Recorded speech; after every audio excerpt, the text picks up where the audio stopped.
లగచర్ల బాధితులకు అండగా ఇవాళ మహబూబాబాద్లో బీఆర్ఎస్ పార్టీ దళిత గిరిజన రైతులతో కలిసి మహాధర్నా నిర్వహించనుంది.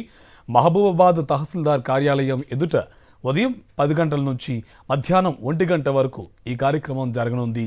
ధర్నా జరిగే ప్రాంతాన్ని మాజీ మంత్రి ఎర్రబెల్లి దయాకర్ రావు, ఎమ్మెల్సీ సత్యవతి రాథోడ్ తదితరులు పరిశీలించారు. బీఆర్ఎస్ తలపెట్టిన మహాధర్నాకు పార్టీ వర్కింగ్ ప్రెసిడెంట్ కేటీఆర్ వస్తున్నారని వారు తెలిపారు.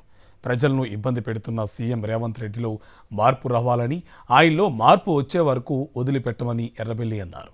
ఎప్పుడు ఎన్నికలు వచ్చినా 100కు పైగా సీట్లతో బీఆర్ఎస్ గెలుపు ఖాయమన్నారు.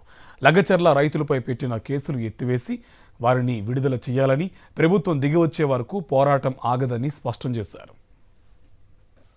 లగచర్ల బాధితులకు అండగా ఇవాళ మహబూబాబాద్లో బీఆర్ఎస్ పార్టీ దళిత గిరిజన రైతులతో కలిసి మహాధర్నా నిర్వహించనుంది. మహబూబాబాద్ తహసీల్దార్ కార్యాలయం ఎదుట ఉదయం 10 గంటల నుంచి మధ్యాహ్నం 1 గంట వరకు ఈ కార్యక్రమం జరగనుంది. ధర్నా జరిగే ప్రాంతాన్ని మాజీ మంత్రి ఎర్రబెల్లి దయాకర్ రావు, ఎమ్మెల్సీ సత్యవతి రాథోడ్ తదితరులు పరిశీలించారు. బీఆర్ఎస్ తలపెట్టిన మహాధర్నాకు పార్టీ వర్కింగ్ ప్రెసిడెంట్ కేటీఆర్ వస్తున్నారని వారు తెలిపారు. ప్రజలను ఇబ్బంది పెడుతున్న సీఎం రేవంత్ రెడ్డిలో మార్పు రావాలని, ఆయనలో మార్పు వచ్చే వరకు వదిలిపెట్టమని ఎర్రబెల్లి అన్నారు. ఎప్పుడు ఎన్నికలు వచ్చినా 100కు పైగా సీట్లతో బీఆర్ఎస్ గెలుపు ఖాయమన్నారు. లగచర్ల రైతులపై పెట్టిన కేసులు ఎత్తివేసి వారిని విడుదల చేయాలని, ప్రభుత్వం దిగివచ్చే వరకు పోరాటం ఆగదని స్పష్టం చేశారు.